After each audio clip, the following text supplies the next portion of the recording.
Welcome in JCC. And आज का जो हमारा टॉपिक है वो है वर्क एंड एनर्जी, जो क्लास 9th का चैप्टर है। तो इसमें हम क्या देखने वाले हैं, डिफरेंट टाइप्स ऑफ वर्क की बात करेंगे। वर्क डन जो हमारे होते हैं, कितने टाइप के हमारे वर्क डन होते हैं एंड वर्क डन हम कैसे निकालते हैं किसी भी ऑब्जेक्ट में जो हम करते हैं। ठीक है, सबसे पहले हम देखेंगे what is the work. Work को हम जो डिफाइन करते हैं वो किसके करते हैं, वर्क डन। जो भी सपोज कोई ऑब्जेक्ट है उस पर हम कितना फोर्स लगा रहे हैं। ठीक है, सपोज कोई ऑब्जेक्ट है उस पर हम कितना फोर्स अप्लाई कर रहे हैं एंड देन वो कितना हमारा डिस्प्लेसमेंट शो करता है पर्टिकुलर किसी फोर्स के साथ। तो हम उसको इससे डिनोट करते हैं कि जो हमने फोर्स लगाया एंड जो हमारा डिस्प्लेसमेंट उसका जो प्रोडक्ट होता है वो हमारा क्या कहलाता है, वर्क डन कहलाता है। ठीक है, तो यहाँ पे जो हम वर्क डन देखेंगे उसका जनरल फॉर्मूला क्या आता है, work done force into displacement. इसकी एसआई यूनिट की बात करेंगे तो हम सबसे पहले देखेंगे जो वर्क हमारा फोर्स होता है वो हमारा होता है न्यूटन में का। फोर्स की जो एसआई यूनिट होती है वो न्यूटन होती है और जो डिस्प्लेसमेंट होता है वो हमारा मीटर में मेजर किया जाता है। तो इस तरीके से जो हमारा वर्क डन की यूनिट निकल के आती है वो न्यूटन मीटर और जूल में निकल के आती है। उसको सिमिलरली बात है कि हम न्यूटन मीटर और जूल भी कह सकते हैं। इसके बाद हम देखते हैं different types of work done होते हैं कौन कौन किस तरीके से पॉसिबल है। जीरो पॉसिबल से हमारा पॉजिटिव एंड नेगेटिव, तीन तरीके से हमारा वर्क डन पॉसिबल होता है, जीरो, पॉजिटिव एंड नेगेटिव। कैसे पॉसिबल होता है, डायग्राम के अंदर समझेंगे। सबसे पहले अगर किसी ऑब्जेक्ट पे हम कोई फोर्स लगा रहे हैं एंड उसमें कोई डिस्प्लेसमेंट नहीं हो रहा, देन हम यहाँ पे क्या कह सकते हैं कि इसमें कोई भी हमारा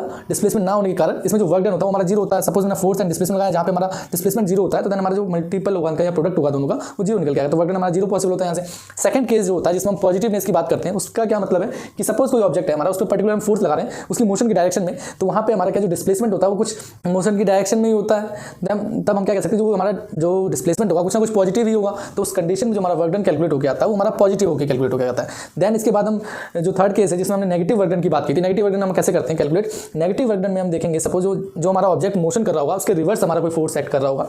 ठीक है, तो उस कंडीशन में जो हमारा वर्क डन निकल के आता है वो -F/s वो नेगेटिव ही निकल के आता है। दूसरा केस क्या पॉसिबल हो सकता है कि इन केस जो हमारा कोई ऑब्जेक्ट मोशन कर रहा है, सपोज उसमें फोर्स तो लगा रहे हैं लेकिन बट उसका जो डिस्प्लेसमेंट है वो हमारा नेगेटिव शो कर रहा है, देन उस केस में भी हमारा जो वर्क डन है वो नेगेटिव निकल के आता है। इस तरीके से हम तीन टाइप के जो वर्क डन है वहाँ पे देखते हैं कौन कौन से, पॉजिटिव, नेगेटिव और जीरो। ये तीन तरह के हम वर्क डनों की बात करते हैं। Thank you so much video देखने के लिए। आई होप आप सभी को समझ में आएगा।